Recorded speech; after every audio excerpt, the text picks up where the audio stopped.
नमस्कार. मनातले बोल या आपल्या सगळ्यांच्या लाडक्या पॉडकास्टमध्ये मी शर्वरी पुनश्च एकदा सर्वांचे मनापासून स्वागत करते. समाजातील नवनवीन गोष्टींना समोर आणण्याचं काम आम्ही आपल्या पॉडकास्टद्वारे करत असतो. आणि आज आपल्यासोबत आहे एक असंच व्यक्तिमत्व जे सतत काही ना काही कारणाने कार्यरत असतं.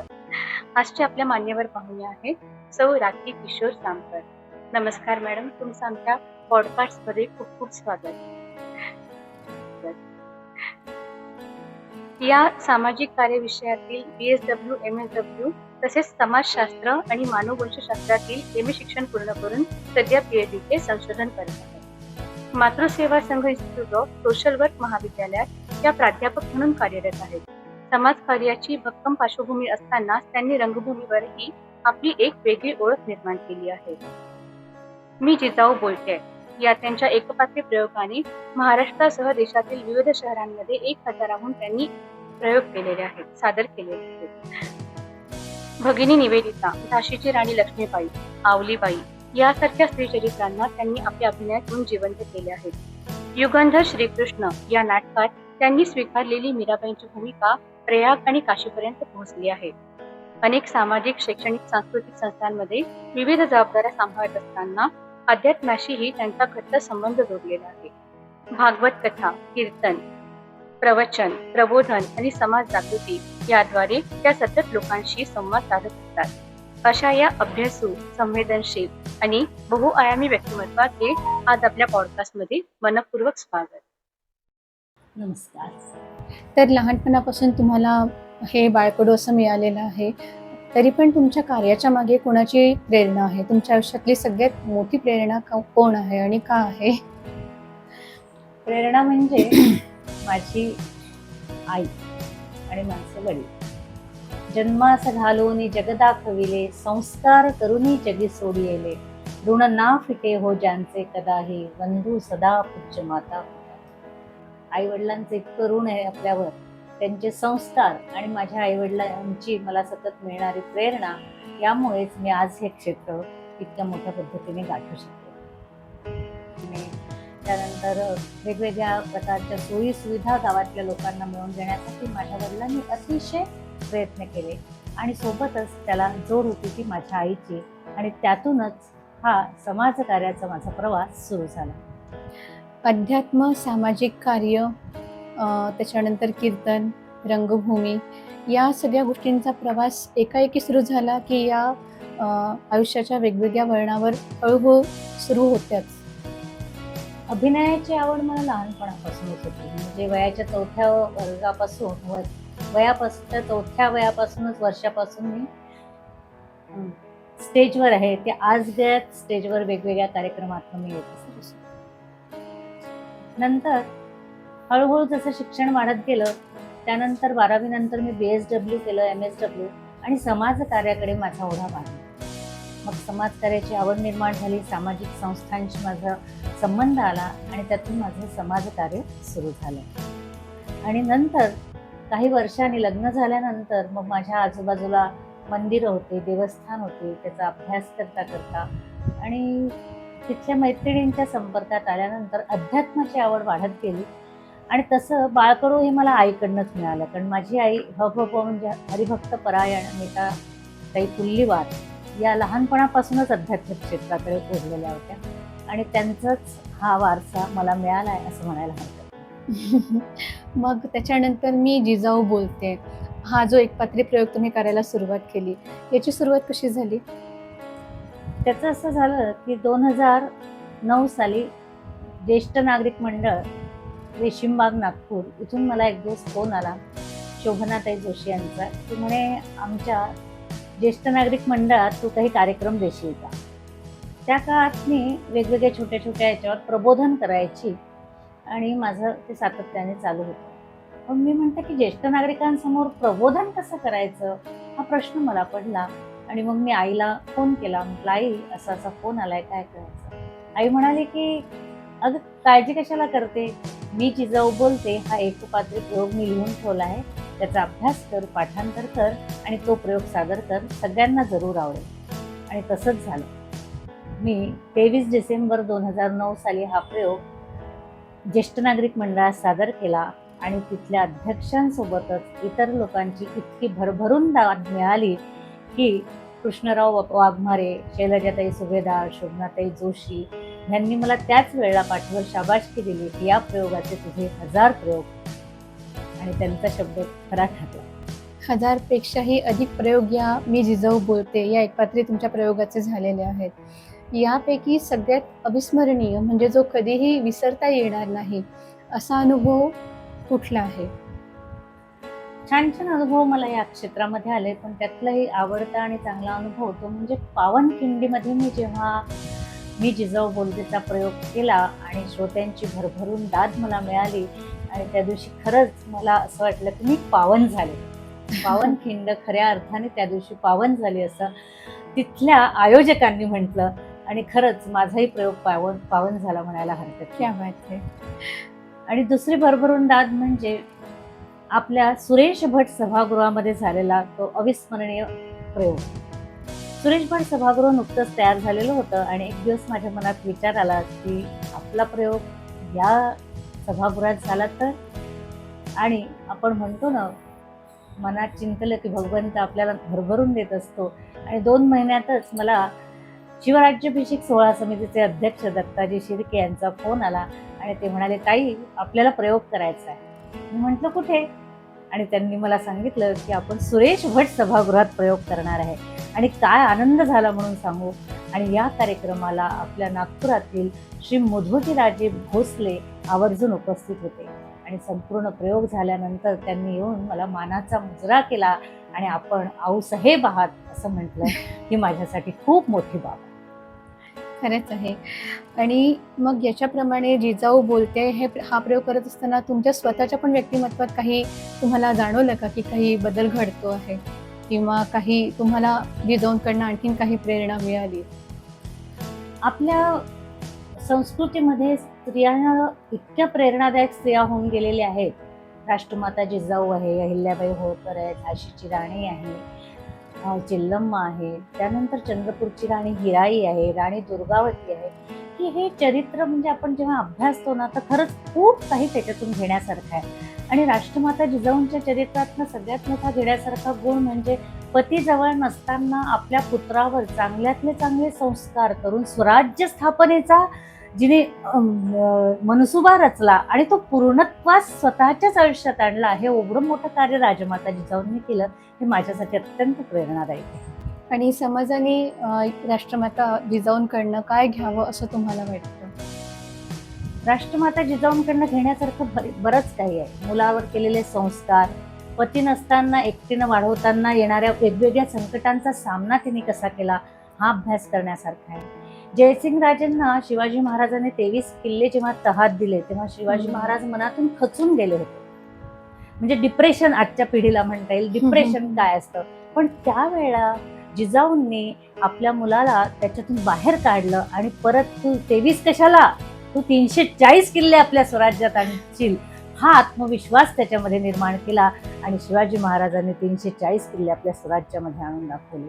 ही प्रेरणा राष्ट्रमाता जिजाऊंकडनं घेण्यास. पण आजच्या काळामध्ये आपली जी जुनी संस्कृती आहे ती समाजापुढे उभी करताना सगळ्यात मोठं आव्हान काय आहे असं तुम्हाला वाटतं? आताच्या पिढीसमोर म्हणजे हे जेव्हा तुम्ही सादरीकरण करता तेव्हा तुम्हाला काय वाटतं की सगळ्यात आव्हानात्मक गोष्ट त्यातली कुठली आहे?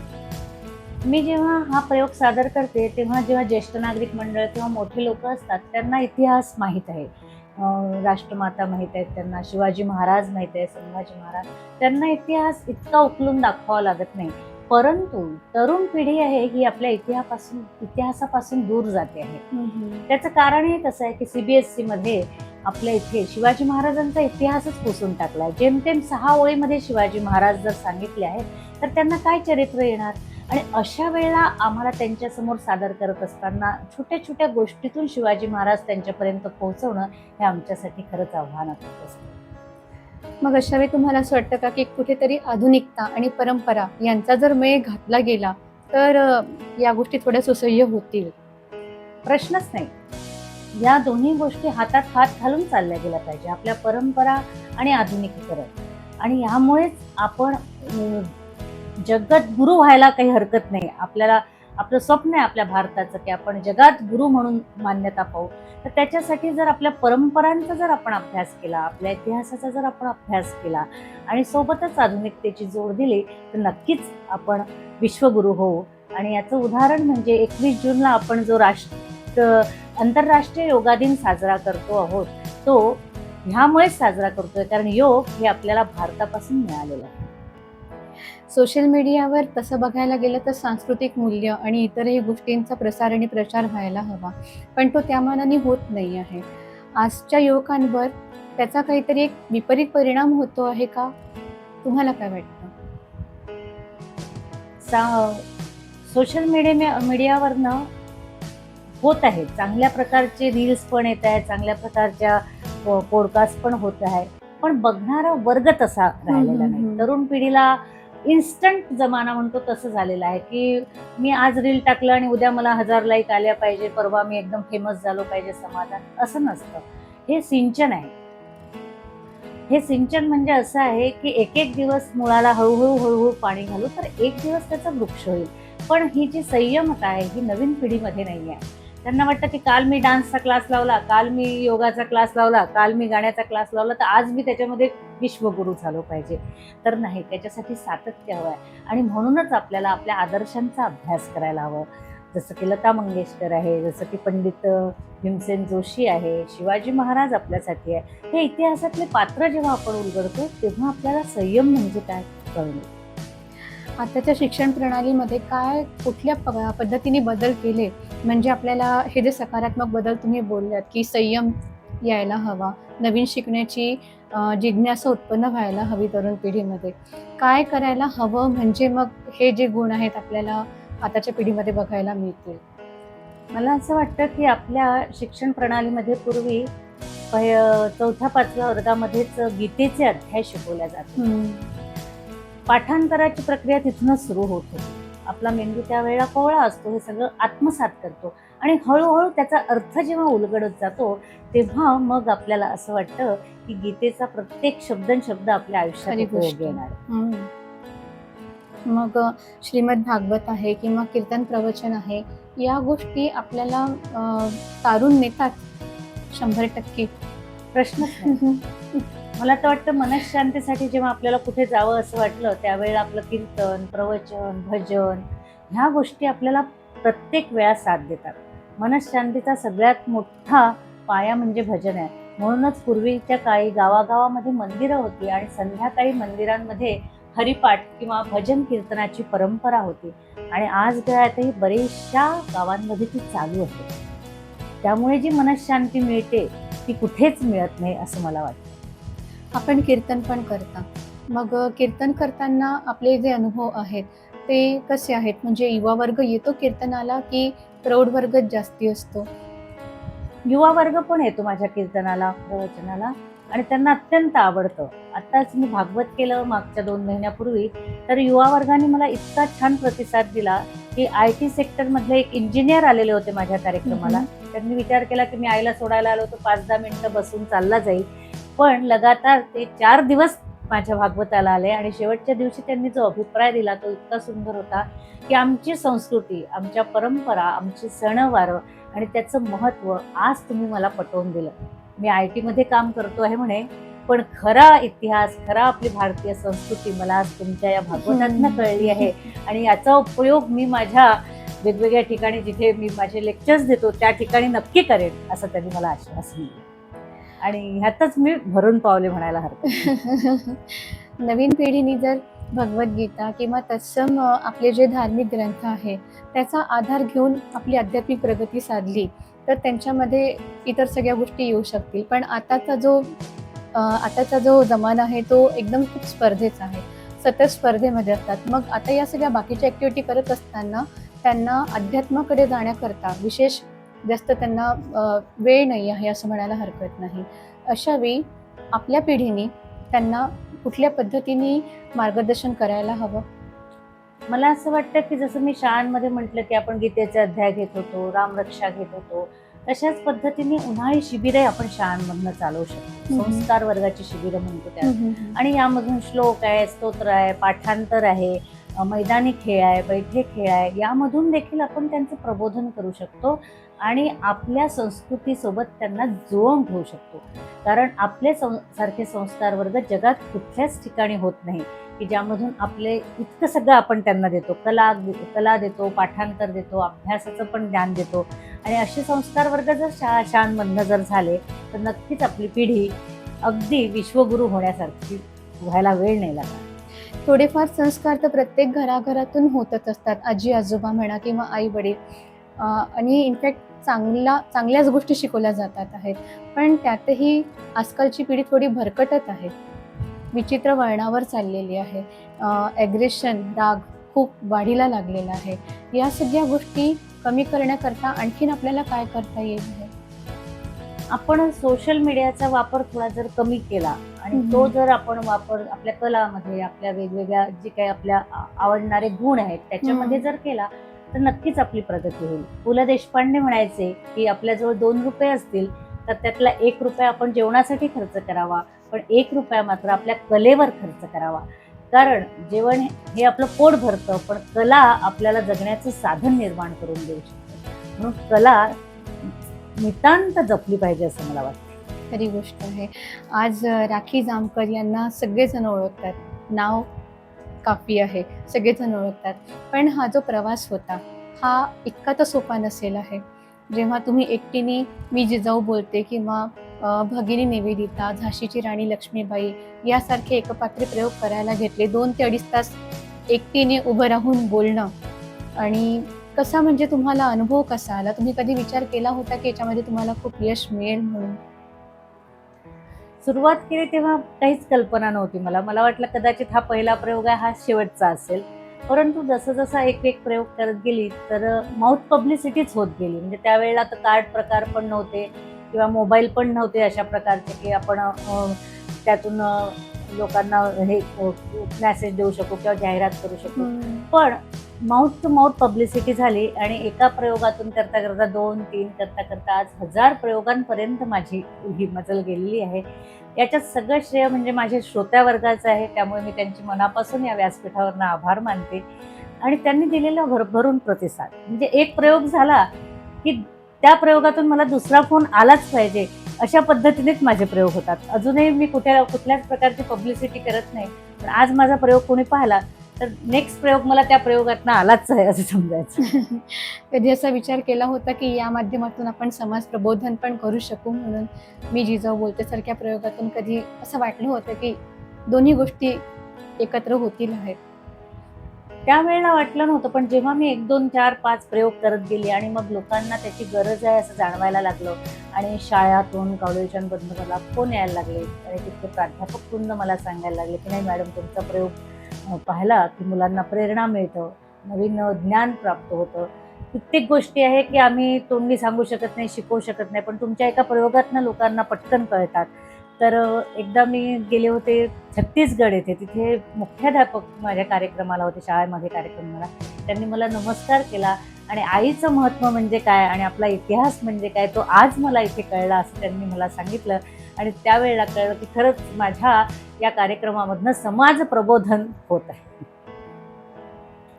मी जिजाऊ बोलते या प्रयोगाच्या यशानंतर मी जिजाऊ बोलते तिथपर्यंत सीमित राहिली की आणखीनही त्याच्यामध्ये काही विशेष प्रयोग झाले, आणखीनही त्याच्यामध्ये काही नवीन कल्पना सुचत गेल्या तुम्हाला? जसं जसं प्रयोग करत गेली त्याच्यात नवीन नवीन कल्पना माझ्या मनात येत गेल्या.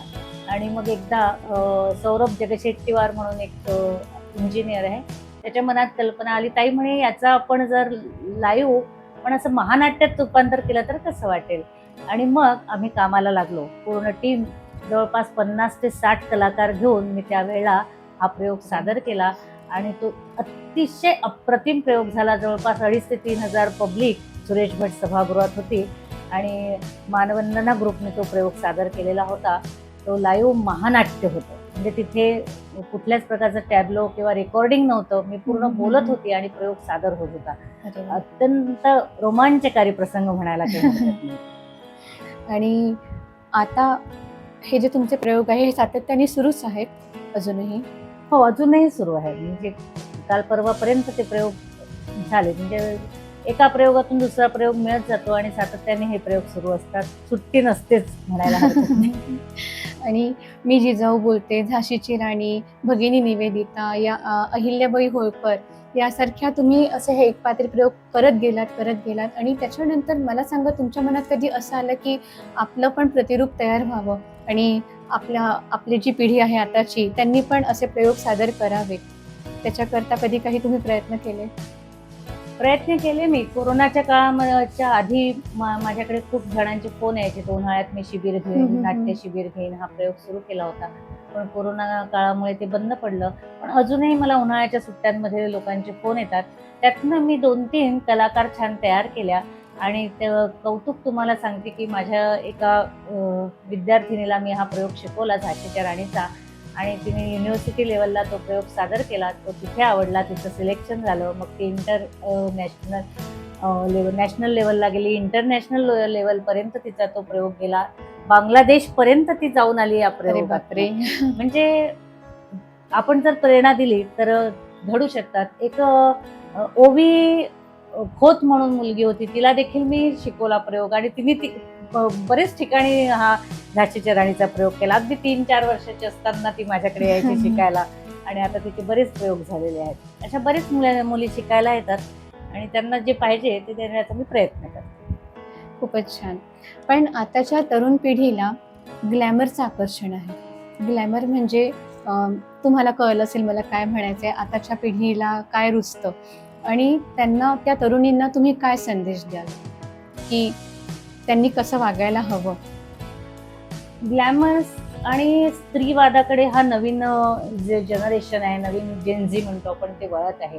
पण आपण जर भूतकाळात पाहिलं तर अहिल्याबाई होळकर स्त्रीवादाचं फार मोठं उदाहरण सांगता येईल आपल्याला, की पती नसताना, पुत्र मेला असताना एका स्त्रीने 77 वर्ष राज्यकारभार चालवावा. 1-2 नव्हे, भारतातील जवळपास 15,000 मंदिरांचा जीर्णोद्धार एका स्त्रीने करावा. पुरुषांसोबत युद्ध करावं, स्वतःची युद्ध सेना तयार करावी. एक स्त्री आपल्या भारतातली हे करू शकते. मी याच्यावरनं मग कल्पना करा की स्त्रीवाद म्हणजे फक्त छोटे कपडे घालणे किंवा काहीतरी अश्लीलपणा दाखवत लोकांकडे फिरणे म्हणजे स्त्रीवाद नाही. तर स्त्रीवादातून चांगल्या गोष्टी आपण घेऊ शकतो ना. जिजामातेने एकटीने संसार करून आपल्या मुलांना घडवलं, ते तिच्या संस्कारातनं. झाशीची राणी पतीचं निधन झाल्यानंतर छोट्या मुलाला कमरेला बांधून तिने स्वतःची फलटण तयार केली, स्वतःची युद्धसेना तयार केली आणि इंग्रजांसोबत स्वतः लढली. हा स्त्रीवाद आहे. तुम्हाला जर चर्चा करायची, कुणाचं कंपॅरिझन करायचं तर या व्यक्तींशी करा ना कंपेअर. अगदी बरोबर. पण तरीही आताची जी तरुण पिढी आहे ती थोडीशी भरकटलेली आहे. ती वेगळ्याच कारणाने भरकटलेली आहे. त्यांनी जर आपल्या सांस्कृतिक मूल्यांचं जतन केलं तर काहीतरी याच्यातून नवीन घडू शकेल. मानसिक समाधान हवं असेल आणि तुम्हाला जर स्वतःची चांगली आयडेंटिटी तयार करायची असेल समाजात, तर मी असं म्हणते की तुम्ही त्या पॅकेजच्या मागे जे धावता, त्या पॅकेजच्या मागे धावण्यापेक्षा आपल्या परिवाराच्या मागे धावा. तुमच्या परिवारातच तुम्हाला खूप चांगले संस्कार मिळतात. परिवाराकडनं घेण्यासारखं खूप काही आहे. आज नवीन पिढी आहे, लग्न करत नाही म्हणतात, अविवाहित राहतो म्हणतात. कुटुंब संस्था आपली भरकटत चाललेली आहे, विवाह संस्था भरकटत चालली आहे. अशा वेळेला माझ्यासारख्या समाज कार्यकर्त्याच्या मनात विविध प्रश्न निर्माण होतात की मुलांना समजवायचं कसं. तर अशा वेळेला प्रेरणा देणाऱ्या मला या मागच्या स्त्रियाच कामी येतात. ज्या की अहिल्याबाई होळकर आहे, झाशीची राणी आहे, राणी दुर्गावती आहे. एकटीने संघर्ष करून तिने स्वतःचं स्वराज्य निर्माण केलं. अशा स्त्रियांचे आदर्श जर आपण ठेवले तर आपली कुटुंब संस्था नक्कीच चांगली राहू शकते. योग्य आदर्श ठेवले तर प्रगती आहे. आता इतक्या वर्षांपासून तुम्ही समाजकार्य करता, आध्यात्मिक क्षेत्रात आणि रंगभूमीवर कार्यरत आहात. अशा वेळी जर तुम्ही मागे वळून बघितलं तर तुम्हाला अशी तुमची अविस्मरणीय कुठली अशी आठवण आहे की ज्याच्यातून तुम्हाला असं वाटतं की याच गोष्टी करता आपण जगत होतो आणि आपल्या जगण्याचं सार्थक झालेलं आहे? जेव्हा या क्षेत्रात पडली तेव्हा असं वाटलं होतं की मी इतकी मोठी होईल अशी कल्पना नव्हती. पण जसं जसं लोकांचा प्रतिसाद, श्रोतांच्या खूप सुंदर अशा मला येणाऱ्या प्रतिक्रिया, त्यातून मग असं वाटलं की आपण कुठे जाण्यापेक्षा याच्यामध्ये जर आपण व्यवस्थित केलं 10 ठिकाणी वेगवेगळ्या प्रकारचे खड्डे खोदण्यापेक्षा एका ठिकाणी खोदला तर नक्कीच पाणी चांगलं लागेल. आणि हा विचार करून मग जिजाबाईमध्येच मी स्वतःला प्रूव्ह करण्याचं ठरवलं आणि गेले 17 वर्ष झाले जवळपास मी सातत्याने हे प्रयोग समाजामध्ये सादर करते आहे. आज खूप छान मला प्रतिक्रिया मिळतात, प्रतिसाद मिळतात. काटे काका म्हणून होते, ते मला पूर्ण त्यांनी छत्तीसगड दंतेवाडापर्यंत मला हे प्रयोग करण्यासाठी ते घेऊन जायचे. सकाळी 7ला आम्ही गाडीत बसायचो आणि 5च्या आत सगळे प्रयोग करून तिथून वापस निघायचो, कारण पूर्ण नक्षलाईच एरिया होता. तिथे खूप सुंदर मला प्रतिसाद मिळाला. मला नागपूर, भंडारा, चंद्रपूर, बेंगलोर, पुणे अशा वेगवेगळ्या ठिकाणी बोलवल्या जातं आणि तिथे हा प्रयोग सादर करण्याची संधी दिल्या जाते. खरंच मी श्रोत्यांचे मनापासून आभार मानू इच्छिते. एक छोटासा रॅपिड फायर घेऊया. आपल्या श्रोत्यांना आवडतं, झटपट एक प्रश्न फेरी घेऊया. तर मला सांगा, कीर्तन की नाटक? अर्थातच नाटक. मी जिजाऊ बोलते की झाशीची राणी? जिजाऊ बोलते. मला ना एक जिजाऊ बोलते, मी जिजाऊ बोलते याच्यातला तुमचा एक कुठलाही आवडता प्रसंग तुमच्या आवाजात तुम्ही ज्या लकबीने सादर करता, आमच्या श्रोत्यांकरता एकदा सादर करा. एक प्रसंग असा होता की शिवाजी महाराजांच्या जीवनातला, की राजवाड्यामध्ये राजस्थानमधले काही भाट येतात आणि त्या आपल्या राणी पद्मावतीची कथा सांगतात आणि त्यामध्ये राणी पद्मावतीने 15,000 स्त्रियांसोबत जोहार केला. ही कथा ऐकल्यानंतर शिवबांच्या अंगावर रोमांच उभे राहतात आणि शिवबा रडत रडत आपल्या खोलीकडे जातात आणि दरवाजा बंद करून घेतात.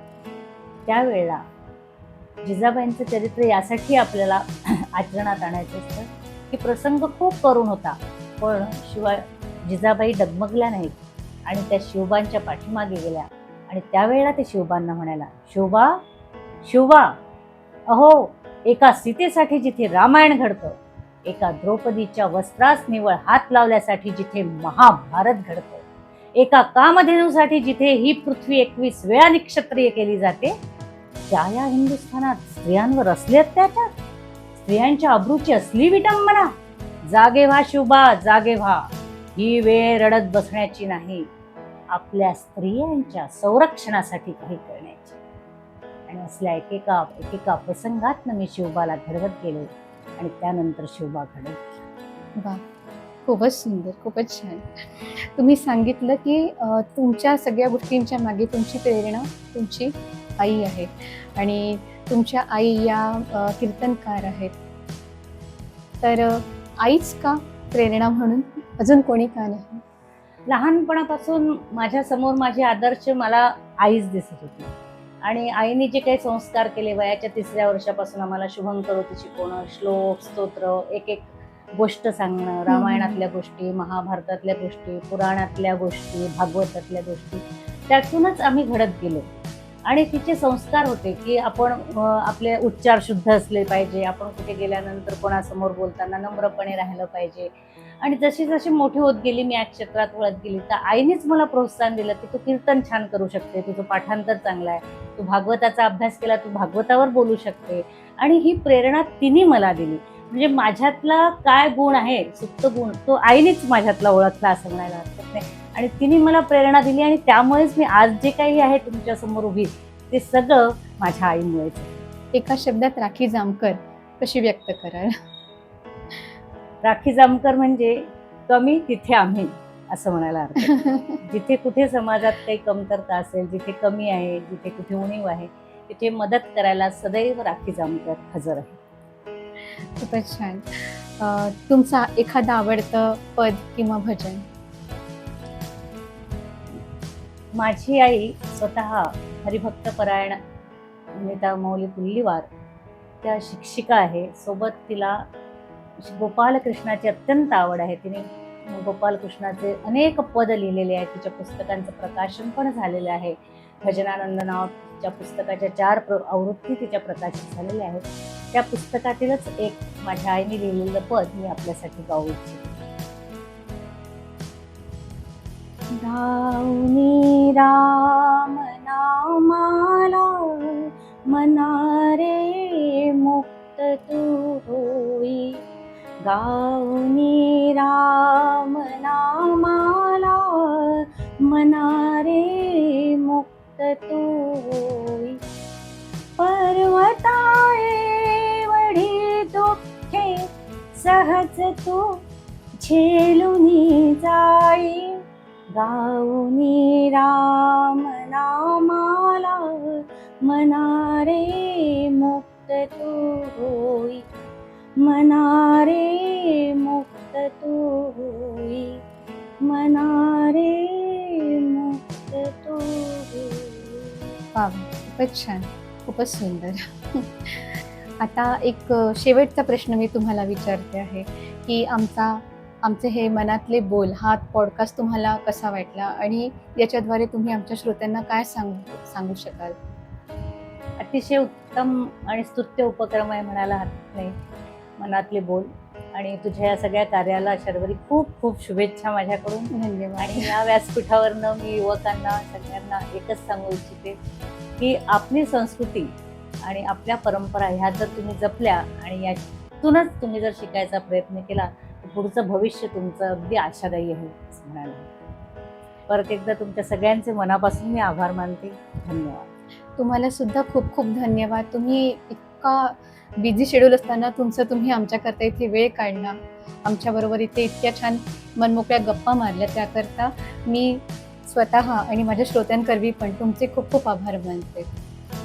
श्रुती हो, या होत्या सौ राखी किशोर जामकर, ज्यांनी आपलं कर्तव्य समजून समाजाला सुद्धा तितकंच महत्व दिलेलं आहे. एक उत्तम कीर्तनकार, एक उत्तम समाजकारण करणाऱ्या आणि स्त्रीवादाचा पुढाकार करणाऱ्या पण तरीही तितक्याच नम्र आणि आपल्याच्या वाटणाऱ्या. तर श्रुती हो, पुन्हा पुढच्या भागात भेटूया आपण तशाच एका छान व्यक्तिमत्वाबरोबर. तोपर्यंत मी शर्वरी तुम्हा सर्वांचे आभार मानते इतका वेळ आमच्याबरोबर टिकून राहण्याबद्दल. धन्यवाद.